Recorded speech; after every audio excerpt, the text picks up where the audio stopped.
All right. Thanks everyone for joining. Welcome back from lunch. So now Nick Leali is going to be talking to us about CVSS SIG past, present, and future. CVSS version 4.0 beyond the numbers. Hi, everyone. Happy Monday. I'm very excited to be here. The first conference, thanks to Pete and Josh and the whole crew for putting this on together, and I'm happy to be part of it. So I have two talks today. If happy to answer questions, walk through. If you want to stop me, please do. In the spirit of collaboration, of working together, if you get one takeaway, if you have comments about CVSS at FIRST.org, myself or the other co-chair of the CVSS SIG will be happy to work with you. So, this is kind of part of it. As you have questions, I'm happy to talk about it. But first, I'm going to share, really what's been going on in the CVSS SIG. Recently, we recently released version 4 of the CVSS standard, and then talk about what are some of our current businesses and really what we're going to be working on in the future. So a brief rundown of that. So, who am I? Recently joined the CVSS SIG. I'm co-chair as of November of last year, and it's been an exciting and interesting introduction into the world of special interest group. I'm a PSIRT incident manager and a cat dad, and you've probably seen Zelda on a call or two because she likes to come in and participate. I like to think of her as an honorary CVSS SIG member. So what is the CVSS SIG? We develop and document the common vulnerability scoring system standard. This is the representation of vulnerabilities' intrinsic attributes, its severity if it were exploited. The standard is really several documents, but the main thing is the specification document that describes everything about it. The user guide and examples and FAQ kind of help to expand on some of those things. I and some colleagues in this room were instrumental in putting that examples document together. I'm very proud of it. I'm hopeful that it will be helpful for anyone who's adopting CVSS and wants to understand how to score those things in their environments. And then the last part of it is really the tooling that's provided for the standard, the calculator and some other tooling that can help to score, parts of the score the vulnerabilities for CVSS and walk through that and get some numbers out of it. So CVSS fits into this vulnerability assessment ecosystem with a couple other standards that are complementary. So as part of CVSS that tries to document what that intrinsic impact is, there's also EPSS and SSVC. And so organizations can use all of these things to help their vulnerability management and patch management system. So CVSS, what we do, 0 to 10 scale, it's a potential impact of what a vulnerability is. EPSS tries to determine if a vulnerability would be exploited, what the potential of exploitation is. It uses some parts of CVSS, uses some other information, and helps to guide the focus of customer response for a potential for a vulnerability. And then SSVC helps to prioritize handling by really, it's a stakeholder specific vulnerability system. So, taking into account the specific organization's needs. So all of these things work together, complementary to help to guide vulnerability response. So we sit at in the CVSS part. So as I mentioned, CVSS is new standard as of November 1st, 2023. Oh, look at a little bit of a timeline here. So before that, we started with a public draft comment period that coincided with last year's FIRST Con in Montreal. So a period of public comment And then a closing of that initially was only going to be for 30 days. And we got such a response that it was expanded, got a lot of response to that. And then finally, responded to all of those things as of September, worked on the documentation, and we have that draft out, officially published on the 1st of November, 2023. Now, I think it's pretty quick, but 2 months after, we started to see the very first scores published for CVSS version 4. I have a handful of those published now through some early adopters, but it's still pretty early in the process for CVSS version 4. Now, one of the new things to the development of the standard this time around, and I was interested to see that the new rules for CNA CVE also had a public comment period, but this was new to CVSS, and it was a bit of a mixed bag. And so, for anyone who is developing a new standard, who's considering having a public comment period, just wanted to briefly talk about this. So, we went through, is a little bit challenging. I think we had some bruised egos as a part of that, right? You put your thing out there, and your child is put up to some scrutiny. It certainly took some more time to complete that. It delayed it. We were really hoping to have the standard published much earlier in the year. So it delayed it a little bit. And frankly, at the end of it, there were no huge, massive adjustments to the standard. So we went through this whole thing, and at the end of it, we largely had what we started. But what we ended up with was a nice FAQ document that was new to the standard. So we were able to include some of those questions that were asked quite a bit to help to clarify some of the documentation changes in version 4. There were some error corrections. It gave us a little bit more time for tooling, some of the calculators that were built. And we actually got to see that official stamp to say that it was peer reviewed and had gone through some scrutiny. So, if you're developing a standard, if it's something that you're looking at, I think it was time well spent. So CVSS now, CVSS version 4, and going through that process, what the SIG looks like today. We're really going through a little bit of a change in the SIG, and I think it's good. Previously, the SIG largely had it was really a bunch of vendors. It was a bunch of scoring providers who all they did was CVSS scores, and they shot them out into the world and didn't think about it. But what we're having now is more scoring consumers. We're having more people from organizations who actually use those CVSS scores. We're getting more diverse voices and more, what I'll talk about in my second part of the session here is, more understanding of how these scores are really consumed by customers in the real world.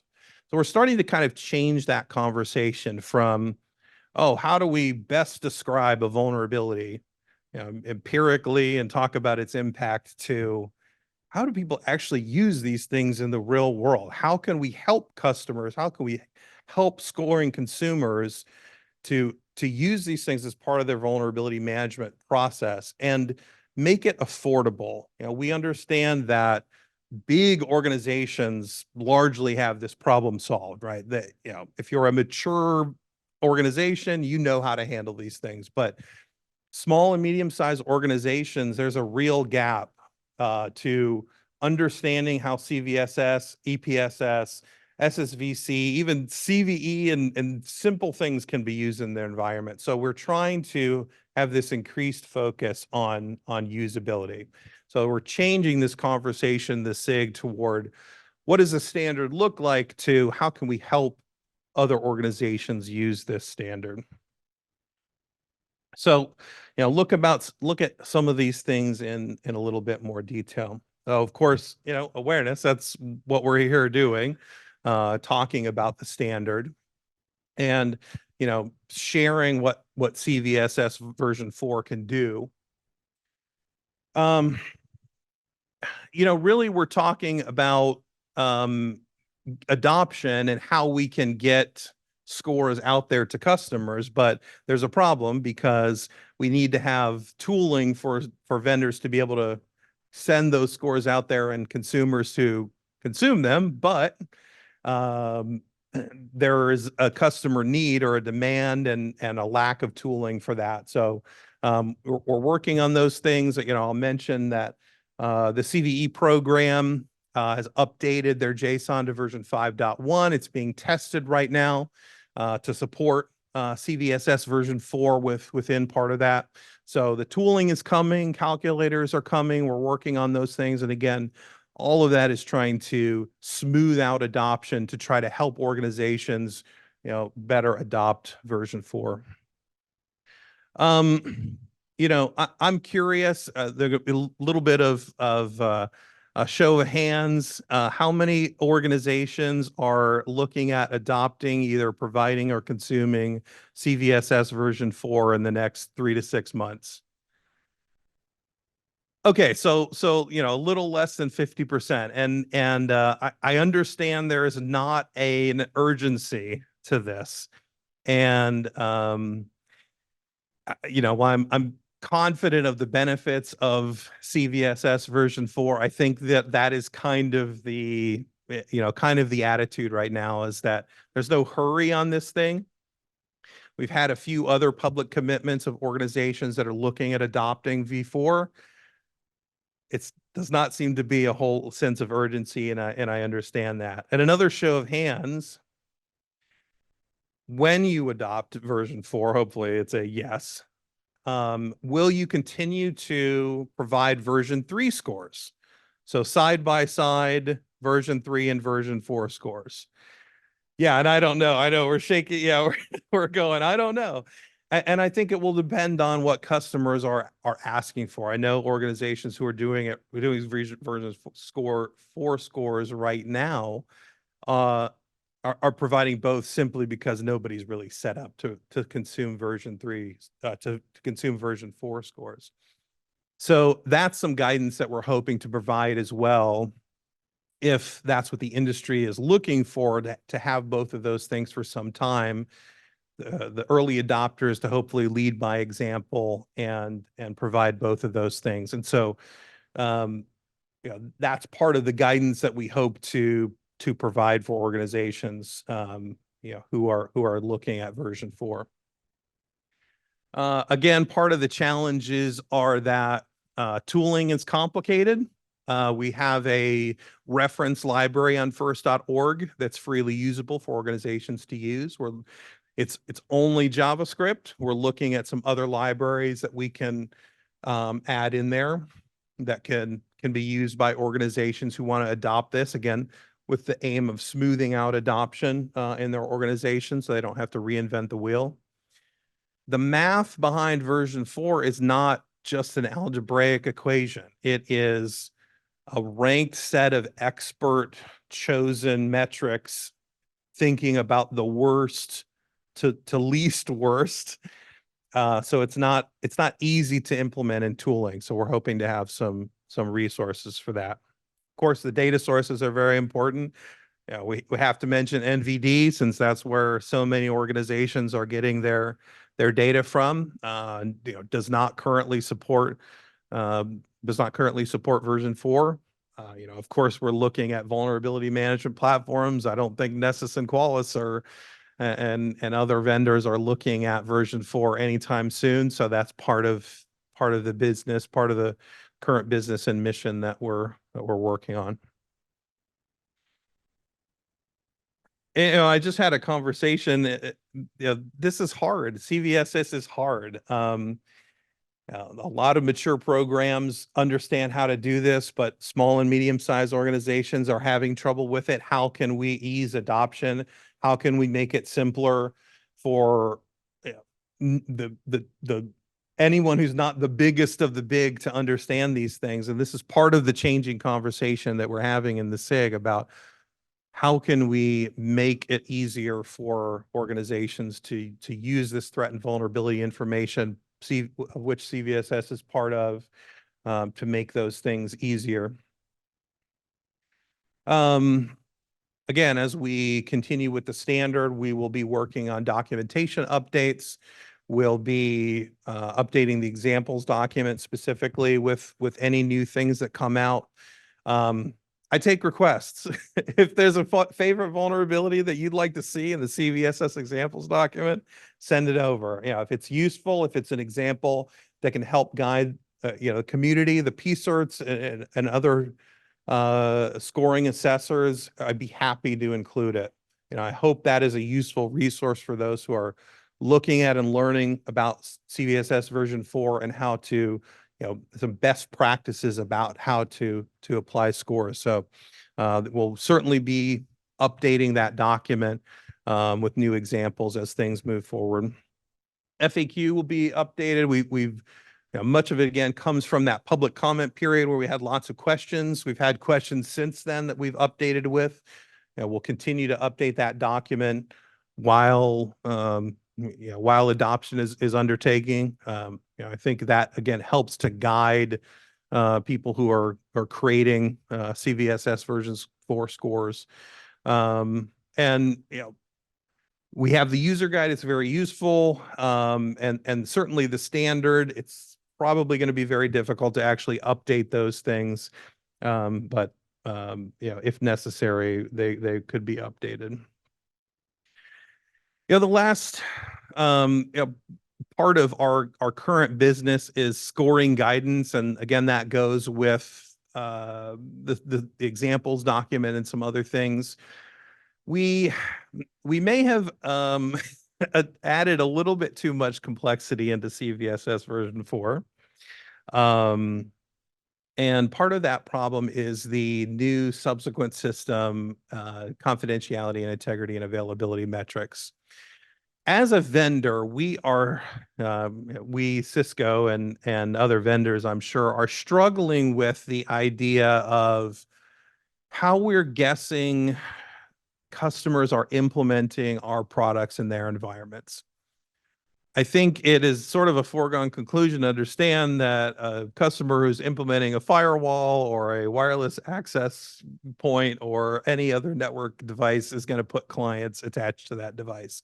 And so there will be downstream impacts, and we can assume those things in the CVSS score. But there are sort of some problems in that assessing downstream subsequent system impacts can be difficult because we have to assume some reasonable best guesses about how customers are deploying these things. The danger is that if we avoid it altogether and say, well, we can never assume that a client is connected to a wireless access point, I think we get some incorrect assessments. So trying to develop some guidance around that. Part of that comes from the examples document. Again, if you have suggestions, if you have best practices, if this is something that you're struggling with in your own environment and you'd like to submit that and see that as an example in the examples document, I would love to add it. A new part of the standard is the supplemental metrics. If you've looked at that, it is a sort of contextual information guide about the standard that adds more details to what the score is, but it does not change the math. These are usable, some or all types of metrics that add more context. And we're trying to guide the customer, or we're trying to guide adopters about how to use those things and how they can be best used as part of assessments. And then the last part of the guidance that we hope to develop and something that I'm personally pitching is how we can help customers, end users, consumers of these scores to better use threat and environmental metrics, use all of the CVSS string to add better, better context to those strings. As we develop it, as more organizations are adopting those things, I'd like to see, if other organizations are considering some of those implementations to help customers include some of those things. So, that's now. In the future, some of the things that we are talking about as, it's hard to say. It's only been 6 months since the version 4 standard came out, but we already have proposals for the future. There's a handful of those things that we are considering. Of course, ease of use is sort of part of that, thinking about if there are some redundant or complicated parts of the standard. One of my personal concerns is how we have weakened the attack complexity metric. It is less defined since we've added more parts of the standard and added attack requirements. I don't know now what attack complexity is really for. So that's something that we're going to talk about. And also in user interaction, there's a new metric, user interaction, none, passive, or active. I think we can do a better job of clarifying how that should be used and what that really means in the standard. So potential revisions, and then far in the future, thinking about a version 5. I had some conversations about the math. I have this secret fear that once people start to score version 4 scores, they're going to go, this math does not make sense. The number doesn't make sense for what I'm putting in and what I'm getting out. And so I think sooner or later, we're going to have to revise what that numeric evaluation means. And then a whole list of things that we're talking about potentially adding to version 5. But that is for the future, talking about the math. As I mentioned, that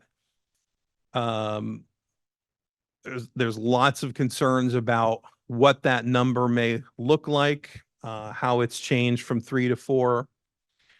Some metrics sort of feel less important because of how we've built the underlying logic to determining the score, and that changing some metrics don't materially change the score, and they feel like they are less distinctive. So that's one of the goals. And how many people would just like to never look at a CVSS number again? I know I would, right? We've even talked about, is the number important? Do we need to have a CVSS number? Can there simply be a low, medium, high, critical, or something else? So I don't know if we'll ever get there. But maybe there will just be no more numbers in the future. It will just all be feelings, or an AI will tell us what to do about it. So that's the end of my updates about the SIG, what we're doing now, what we're looking at in the future. Happy to take any questions now. Got one in the back, couple right here too. Oh no, too many questions. I see 1, 2, 3. We'll get 4. Of course, these will be, posted, but if you want to, links for any resources, and CVSS at FIRST.org.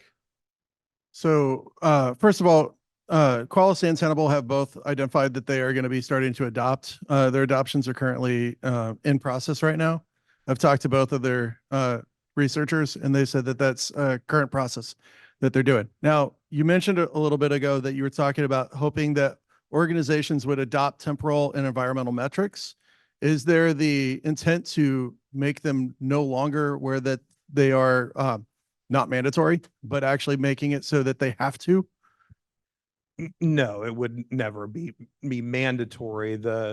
Again, this is helping, an attempt to help consumers of these scores get closer to what that means to their own environment. Do you think that may actually in turn, because that with the squeaky wheel, oftentimes many of these researchers are putting in what they have to versus anything else?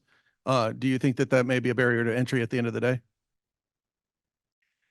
Yeah, I mean, you have I think that inflated scores are certainly real. I don't know how much we can do about that. I think 2 is over here.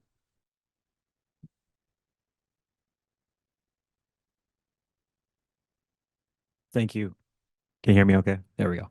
Has NIST commented at all on the adoption timeline for version 4? I have been told that it is sometime soon, TM. That please don't ask them. They are so angry.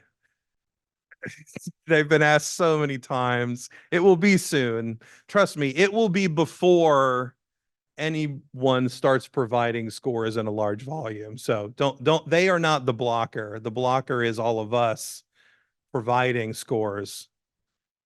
So yes, it will be soon. Hi. So yeah, you touched a little bit about like transparency and getting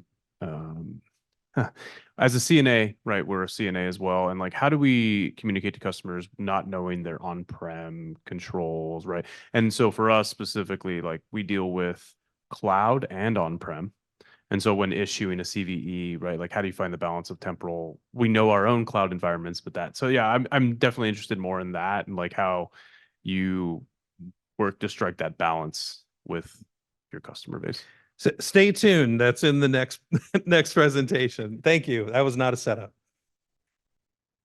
In short, I think there's some reasonable best guesses that we can provide, and we can help customers to decide for themselves if we can provide some of the tooling, but we'll talk about some of the specifics. There was one more back here. So first of all, thanks for the presentation. I do like a CVSS score number because a 9.9 and a 9.2 just allows me to sort through the 10,000 vulnerabilities that we have to prioritize something. So numbers are actually not necessarily a bad thing. My question is, how do I convince my leadership to go from 3.1 to 4? Because right now, a lot of our security standards are based on CVSS 3.1, and I know 4.1 is going to come out whenever it does. So change is always a hard. What biggest advantages can you provide in 4.0 that can give me actionable information that we can use for automation within our vulnerability management program? Yeah. That's also not a setup. Thank you for asking that. This talk is about why CVSS will be good for your environment. And I even have a slide of everything's a 9.8. I think there was one more question in the back.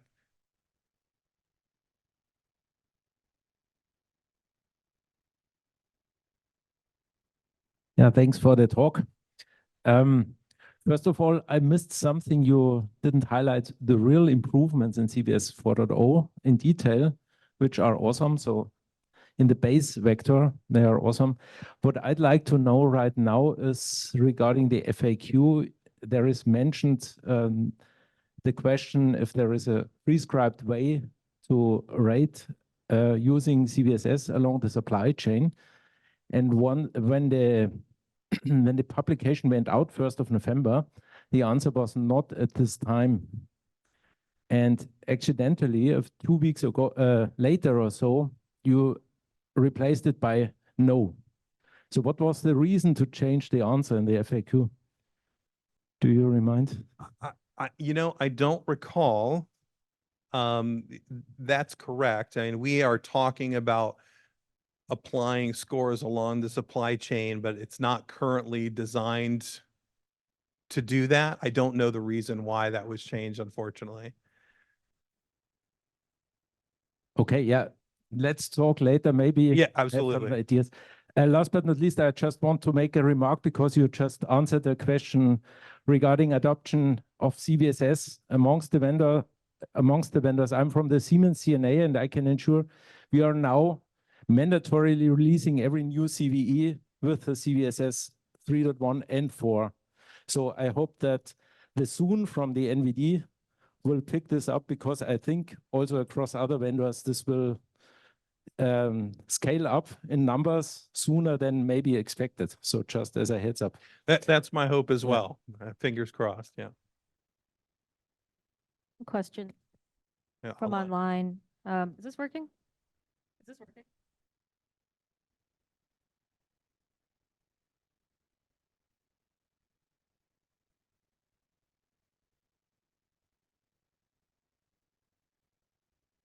All right, sorry about that. There's some questions from the folks attending online. Someone said I have been in security for a while and have faced challenges when we migrated from CVSS version 2 to V3. And we had a hard time comparing older CVEs with V2 and newer CVE with V3. Now with V4, how do you suggest we compare vulnerabilities with different versions of scores? Going back and scoring older CVEs with V4 is impractical. And that's why I asked the question, and I hope that vendors will continue to provide V3 scores along with V4 scores so we can see some of those direct comparisons. Unfortunately, because some of the additions in version 4, they do not compare very well. We don't really have any guidance to go back and do any one of those things. But I think moving forward, we will at least be able to compare them for a period of time. And it should be a gentler adoption from 3 to 4 than it was from 2 to 3, given there aren't quite so many drastic changes.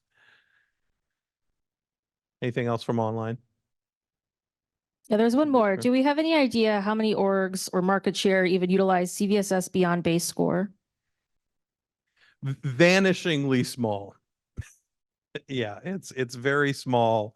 By design, but I hope to convince some people with this right here.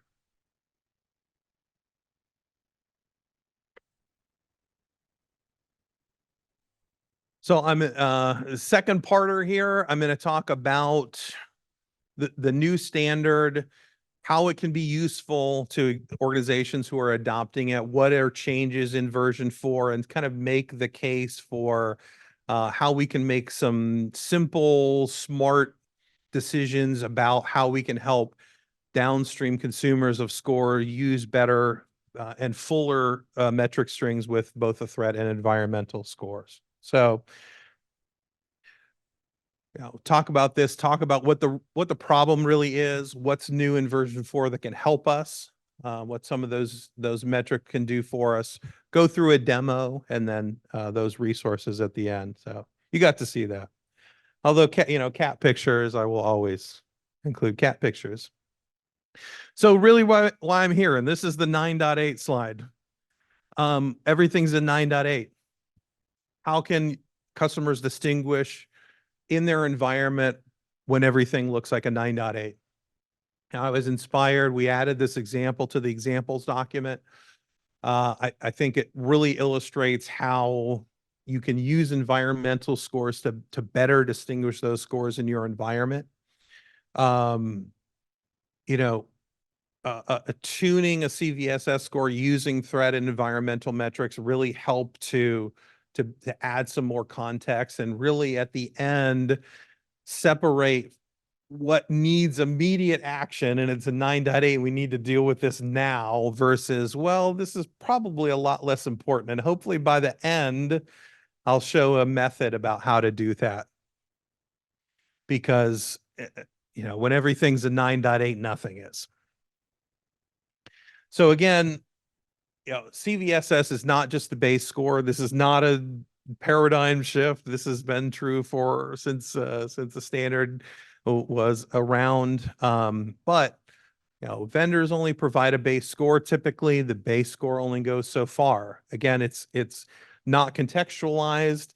It does not show enough detail. This is where some other standards certainly do better than CVSS.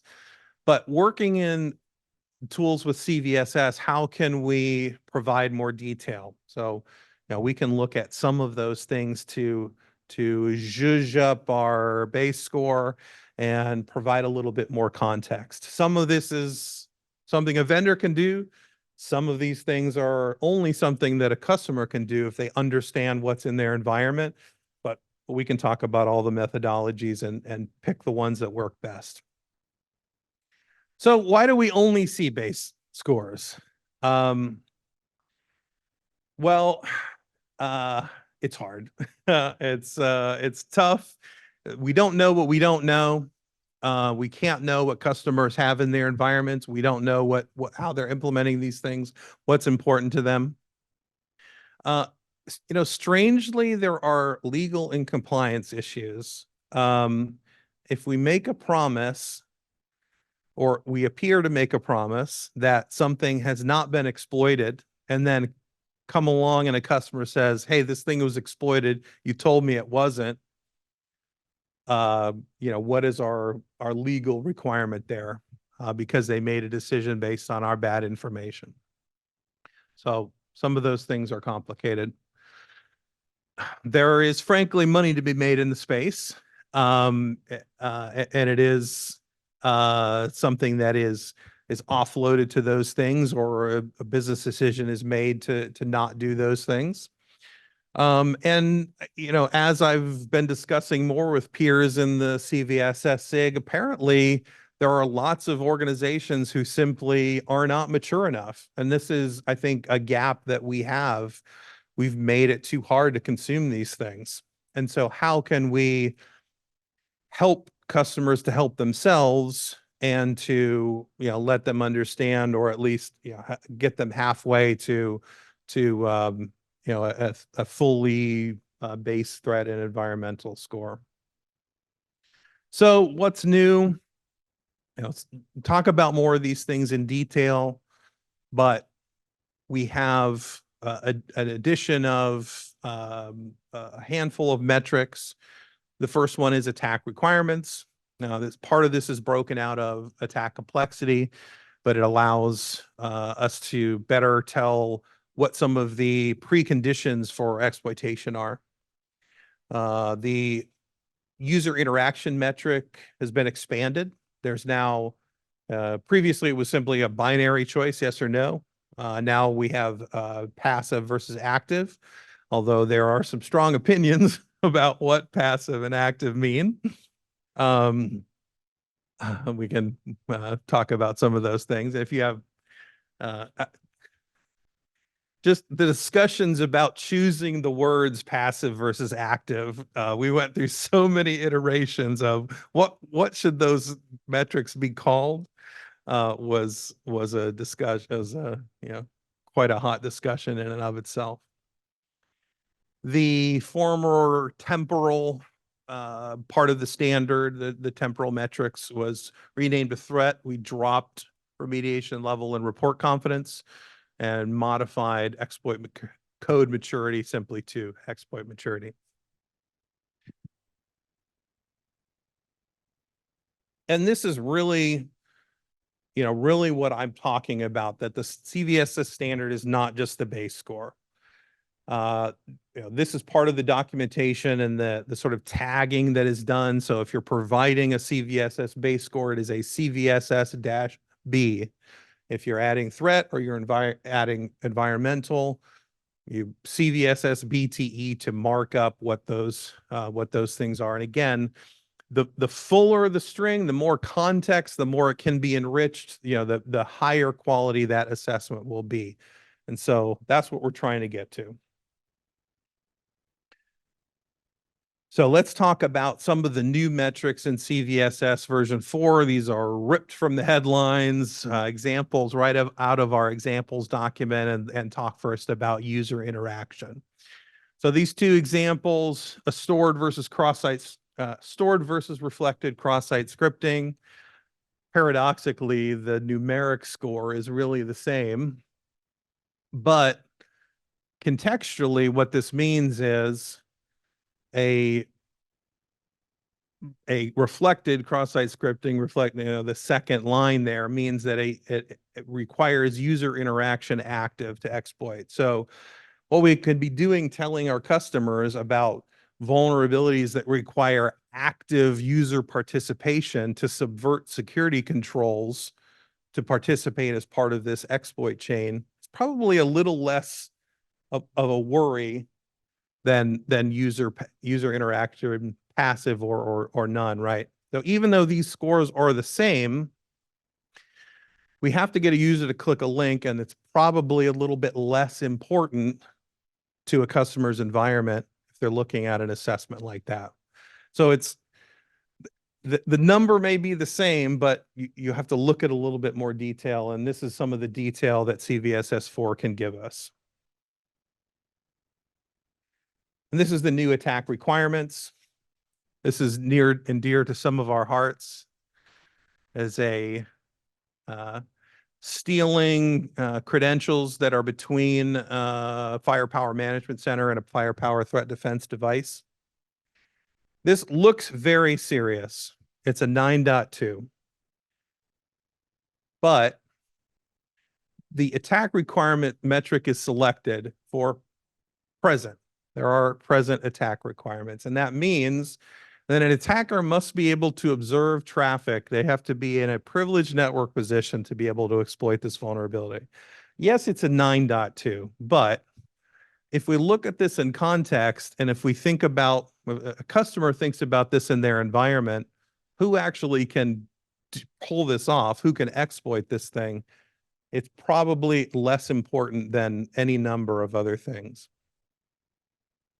And again, this is like all about context, all about what the score is telling us, what the metric string is telling us versus the numeric score.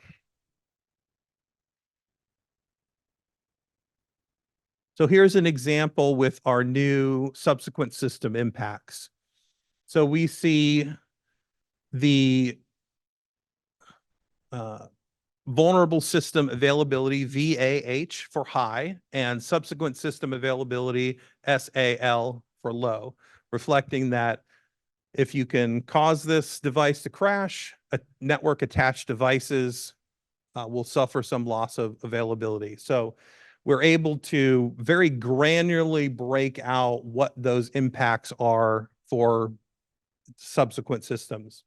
This replaces the old and sort of opaque CVSS version 3 scope that was, it was simply a flag. It said yes or no, there are downstream impacts. But here we're allowing assessors to very specifically say, these are the impacts on downstream hosts. A lot more granularity, a lot more details in the scores.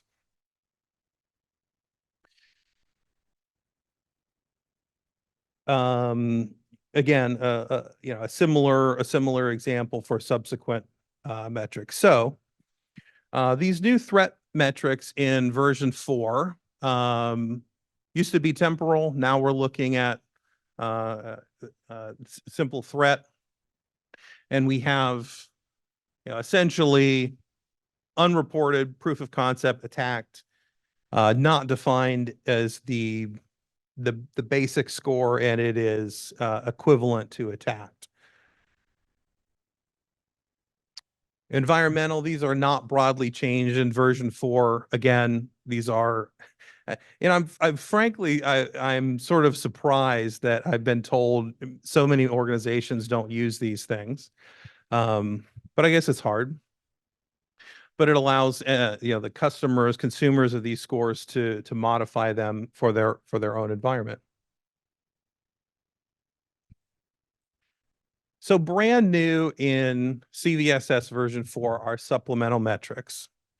Now, these do not change the numeric score, but what they do allow us to tell customers is there's something different, there's something unusual, there's context I'd like to tell you about this vulnerability that may guide your vulnerability management practice.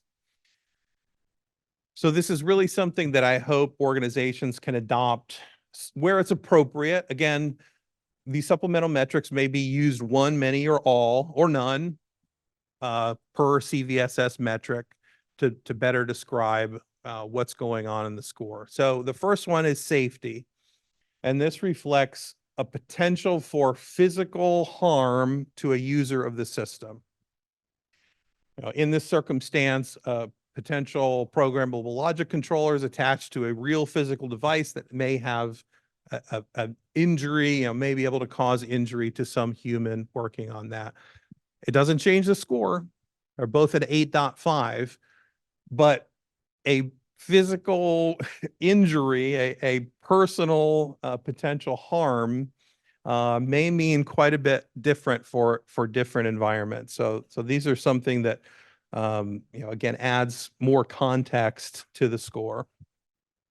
Automatable is it kind of relates to the previous version 3 kind of wormable exploit, allowing us to tell that this vulnerability could be exploited in an automatable way. It is a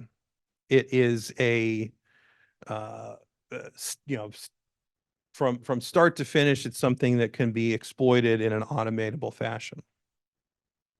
And there's a little hint to provider urgency, which I'm going to talk about next. The vendor of this says this is very serious, and we'll look at provider urgency. So this is kind of a pass-through value mapping broadly to many vendors, qualitative types of scoring systems that can be added on, adding more context to the score. The stages are clear, green, amber, red, relating to TLP data classification that allow vendors to add some more context. So this amber assessment is a little less serious than our previous one, red, where it was automatable before, and this one is not automatable, adding more context to that and hopefully driving a different vulnerability response. Recovery is related to what happens if you exploit. This will brick a system. So RI is recovery irrecoverable, meaning that that system is now a brick.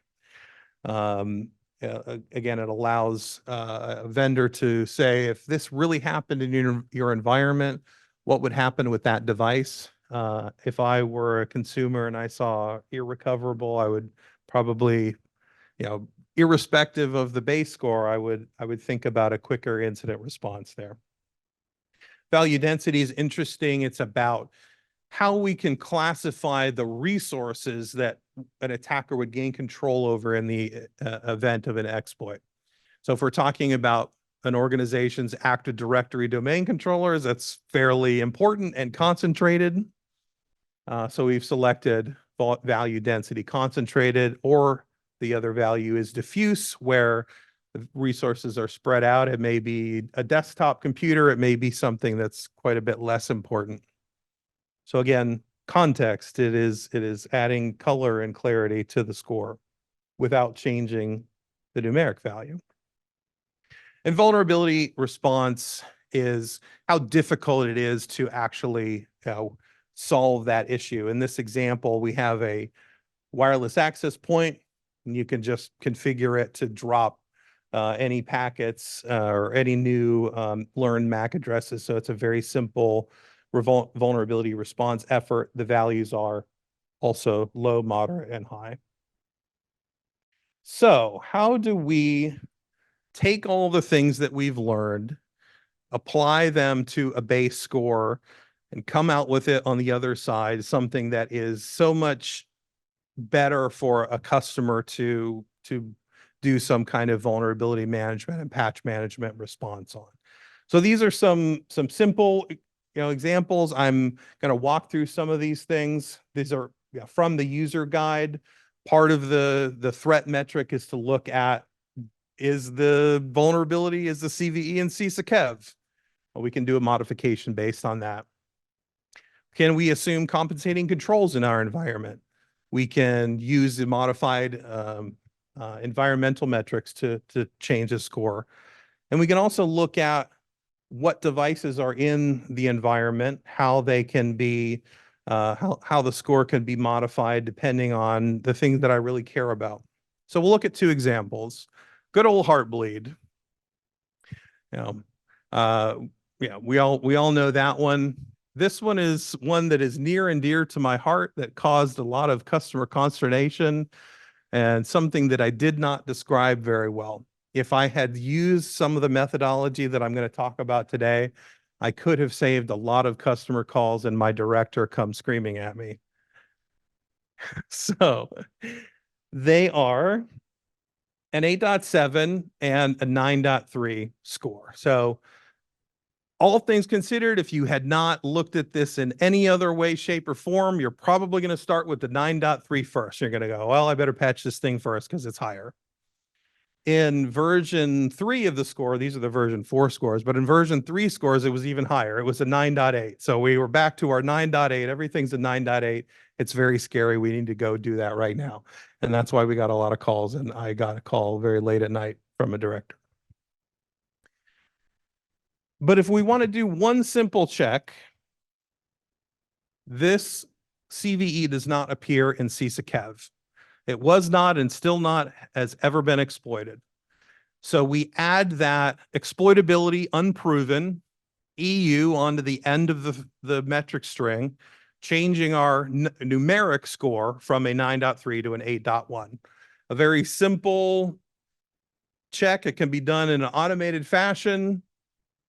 We reduced the score quite a bit. So we're below Heartbleed. We're adding context to the score. We're telling a little bit of a story.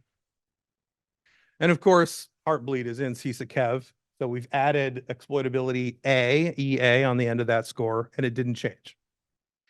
Now we have one more score. If we can assume that the devices that are running ClamAV or any other devices in our environment are behind a firewall, you have zero trust, you have other compensating controls, you can add modified attack vector adjacent, reflecting that attackers have to come in from a secured network, or at least something inside what we imagine to be our perimeter network, right? Reducing that score even further to a 6.3. So these are now much different vulnerability responses, walking through some of the methodologies we talked about to modify that base score. This, though, it really reflected the reality of the customer concerns. So we've used all of these things, but we've also modified the score so that the confidentiality, integrity, and availability reflect the impact to the devices that were in the customer's network. So previously, we were looking at a score for a Windows workstation. ClamAV running on a Windows workstation, you could possibly execute code if you really pull it off. What this reflects is the very minor availability impact of processing some malformed file within a content management system that's running ClamAV as part of its content classification system. And so what we've arrived at is, a 2.7 score that, frankly, no one should care about. Our first step is that the CVE does not appear in CISA-KEV. Although the attack vector is still network, because if you're running a content filtering device, it should be network connected. There's no confidentiality or integrity impact, and the availability impact is reduced. And so you can't knock the machine over. It just stops processing a file for about a second and then moves on. So how can we achieve some of these things in our environments? Look at using some of these the methodologies. I have a very simple, very dumb set of APIs if you want to look at some of these things. I just think that some of these methodologies we can use in our own environments, and I'm advocating that we help customers get closer to a 2.7 than a 9.8 to help to add some of this contextual, the contextual clues within the standard. So basic scores are basic. They only tell us a very simple story. We can help customers. We ourselves can enrich those scores through several means. And we can help to provide documentation for customers to provide that score for themselves, to help develop that methodology for themselves, to get better context about how the scores really impact their environments. So that's the standard. That's the goal. I hope we can help customers get closer to those contextual scores to better understand those impacts in their environment. So open up for questions. There was one from online. Instead of having these modifiers, couldn't each vendor, product, customer just define their own threat models and metric and then have their own mapping to CVSS, essentially defining what high versus low actually means in the context of a specific deployment? Or is that antithetical to the idea of CVSS? I mean, that's sort of the idea. The problem is that building the tooling and building something around that is essentially what vulnerability management vendors are already doing right now. And without the visibility and intelligence into a customer's environment, it's very difficult for a vendor to do that. So we need to help customers do that for themselves rather than providing it because we as a vendor simply can't know.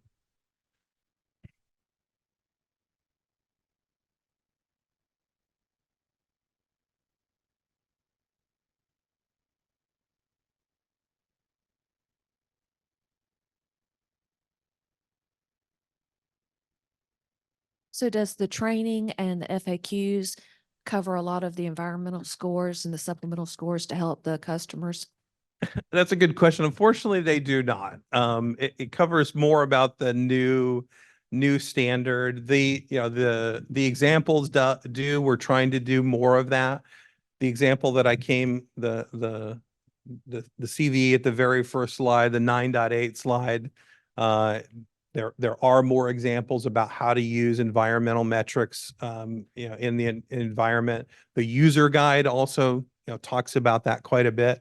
I just think that users are looking at the very beginning and then not expanding or really seeing the use case. So I hope that we can help to show the use case for the value of this in customers' environments.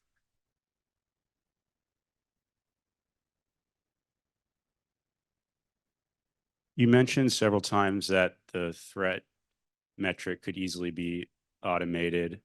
Is there any indication that NVD would adopt that automation as part of the what they display on the in the database?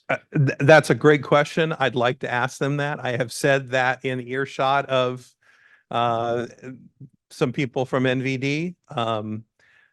But it's not just up to NVD, right? I mean, there are how many vendors in the world who are providing those things, and any number of other providers. So I would like that to happen. I don't know if it will. I have asked and will continue to ask. Yeah.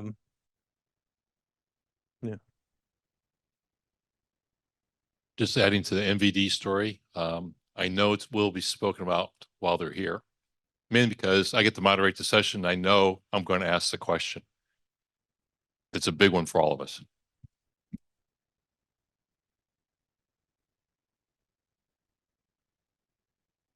Yeah, and part of our, at least within my organization, part of the concern around making promises about the exploitability or lack thereof is, and this is some conversations too that we had within the SIG about when we were talking about the automatable metric, about the threat metric itself, as how can we can know if something's exploited, but how do we know it has not been exploited?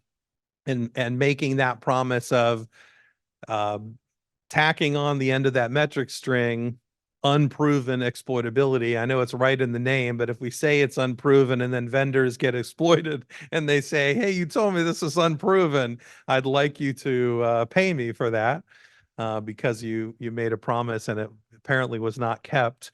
there's a, potential, legal issue there, or at least perceived. And so while I would like vendors to do more of that, I understand it is a tricky thing to ask for. Do we have any other questions online or anything else from the room? One over here. We get a mic over here.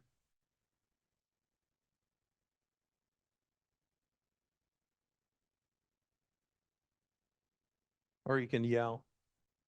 Who has a question?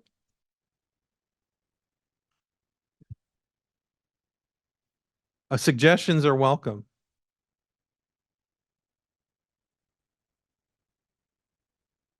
I think the biggest opportunity, being involved in building Intel tooling is, and I think we saw this with EPSS, is adoption. And EPSS was pretty simple. It's like a number.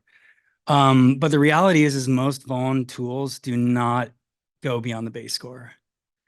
And so, just for some advice for like CVSS SIG and one of the priorities, it's like most customers use vuln tools in some way or another. They're not building logic themselves. Some larger organizations are, or people try.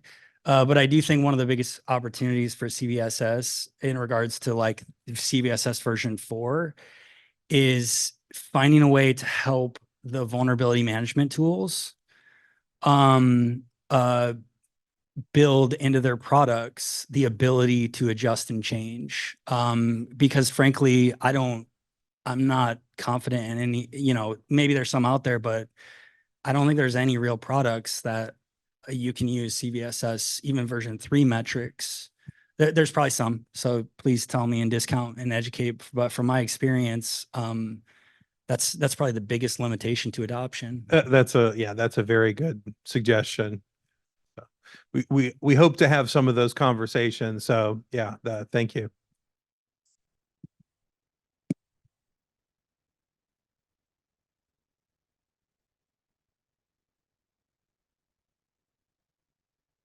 What would you say to the policy setters and the teams writing the compliance regimes that are utilizing CVSS base score metrics into their programs? Like, what would your feedback be? Yeah, that's also been brought up and something that we talked about, right? In mapping PCI DSS and other things that relate to CVSS score and tying responses to that score. I think I just think that if you're going to tie a response or compliance or something to that, you need the full picture. And it should be something closer to a base threat and environmental metric than just the base score. Because if you're making decisions without that full understanding of all of the intrinsic qualities of the vulnerability, I think we're making incorrect decisions, and that's why I'm bringing all this up. Thanks.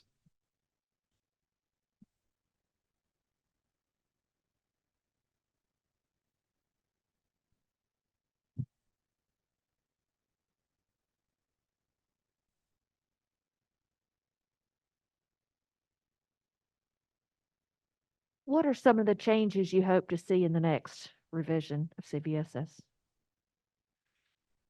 Yeah, I noted a couple of those, right? I think the math is going to be important. I've talked the number coming out is it is what it is. And I think the number is less important than we make it out to be, although it seems like so much rides on this number. But I do think we need to maybe modify the math a little bit.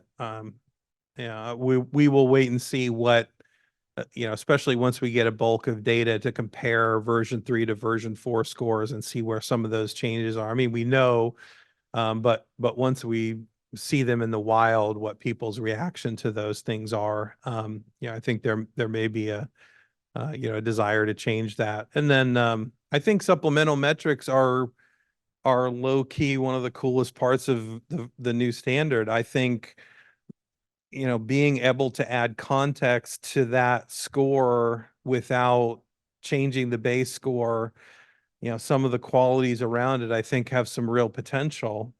We get very wrapped up in that an 8.4 is less important than an 8.5, but there's a lot more context to these things, and I think supplemental metrics can help to add a lot more context and guide some of the decision making. So that's something that I like to continue to develop in future version of the standard.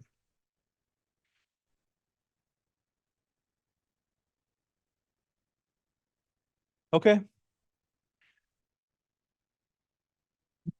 Thanks, Nick. That was a great presentation. I'm really curious within Cisco, if you can share how are you adopting and trying to work on while transitioning to 4.0?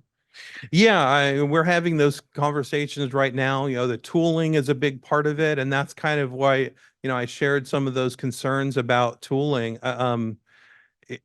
It's trickier to implement because it's not a simple math formula. We've looked at some of the libraries that you require to need that.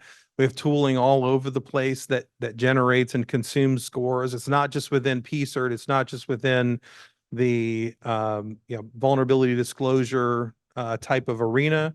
We're using all sorts of information from NVD and other places to guide our own vulnerability management program. And so tooling is a huge barrier to that. So that's really what we're working on right now. And training and documentation too, but it's really the tooling that's a big barrier to that. And that's something that we need to solve in the near future. Hello. Great presentation. Right here. I was going like, So under tooling, for the calculator, is there like future like API? So sometimes, when you wanted to take a look at, through calculator, you have to click on many buttons. Is there a way in future something with API? That's the stupid thing that I built. So if you want, yeah. I do think there needs to be an API. It sort of frustrated me. So, I think that the calculator that we have on first.org is very good. If you're a person, you want to click that in.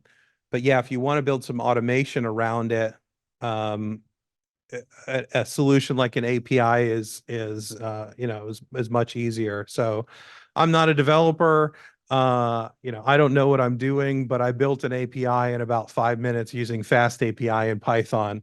So there are libraries out there. What we're hoping to do is not the CVS SIG do it, but provide helper libraries. So we have a few Python libraries that we're trying to vet and make sure they're suitable, because we don't want to put something up officially and say this is something that you can all use without ensuring that it provides reliable results. So we are trying to figure out validation and ensure that the tools that we have that were built by the community are suitable for everyone to use. And then those will become part of the first.org GitHub for everyone to pull down and use. So I personally want to use that for myself. So that's something that we're doing right now. So yeah, watch the first.org GitHub soon for forked versions of those libraries that can be used to build APIs.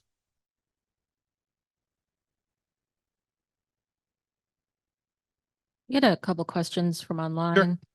One was, if the CVSS score gets higher, the EPSS value will be higher as well. I'm curious about whether they have a positive correlation. I mean, only if we only had EPSS people in this room. Yeah.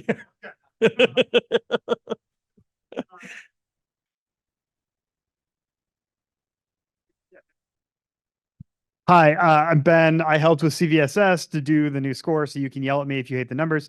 And then I've worked on EPSS as well. So EPSS does take CVSS metrics in, currently the 3.0, not the 4.0 metrics, into the black box gradient boosted tree that spits out the numbers. It is not my belief that it is always the case that if the CVSS metrics increase, that the EPSS score will necessarily increase. I also know there is a weak correlation, but they are kind of assessing different things. They're both kind of severity, in my opinion, but they're different. So it's not always necessarily exact there, is what I would say. Awesome. Thank you. Another question from online. For upstream vulnerabilities, should we expect multiple V4 scores based on downstream usage? For example, use in IoT versus use in a GUI? So that's something I recently learned is vendors can provide multiple CVSS scores to CV program, to NVD. I hope that happens. I would encourage it to happen. In fact, my example, I would have saved a lot of people a lot of time and trouble and money if I had provided a CVSS score for a Windows system and a CVSS score for ESA, a WSA, a content filtering system that people could use. So, I would advocate that. I hope it will be the case to see that. So. Got one more question.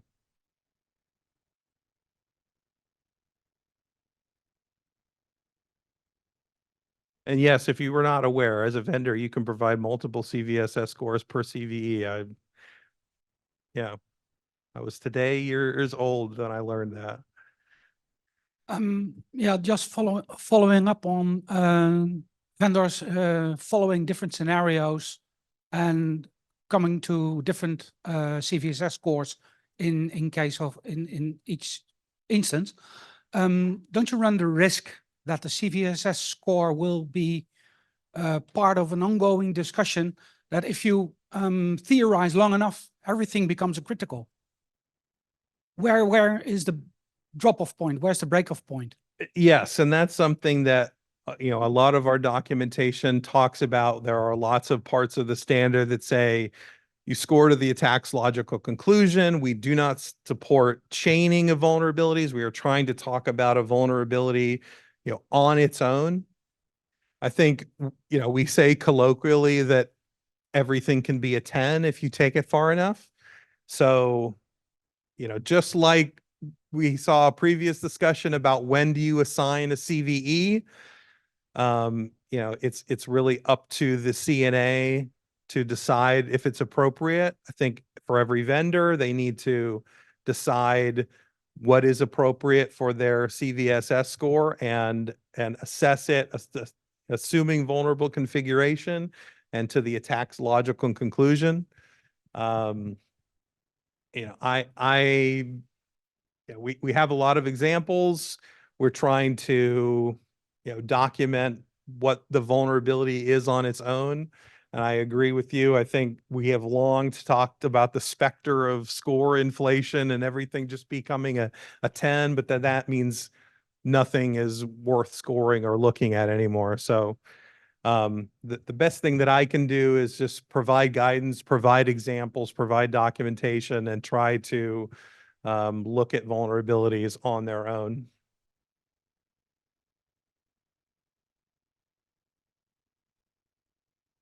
We had another one from online. Are there any plans to include an AI? Sorry, it refreshed. Are there any plans to include an AI-related vulnerability flaw vector? AI flaws, vulnerabilities are often socio-technical, meaning how they are used is very important. Will CVSS attack this problem, or will it be left to others? It's certainly not something we've considered. Yeah. In my own testing, it hasn't proven to be reliable. And I think it's, again, the SIG and talking about our mission and what we do, we provide the standard, we can help with guidance and other things, but tooling and specific things really are beyond the kind of scope of the SIG. So it's an interesting proposal, but no, it's not something that the SIG or the standard would take up. Okay, while we hang out again, CVSS at first.org. If you have other questions or comments, I appreciate all the questions and feedback. I have some things that I want to take back and include as action items. I think there are still a lot of things that we can work on, certainly as we're talking about adoption and socializing CVSS version 4 and talking with vulnerability management vendors and other things. So there's a lot of work to be done. It's a community, and I appreciate everyone who's been a part of that, especially all of my colleagues on the CVSS SIG. It was a team effort. It continues to be a team effort. It's a great group to be part of, and I'm happy to be part of it and continue working with them. So watch the space, and we'll continue to work with the standard as everyone moves forward with version 4 and into the future. So thanks, everyone. See you around.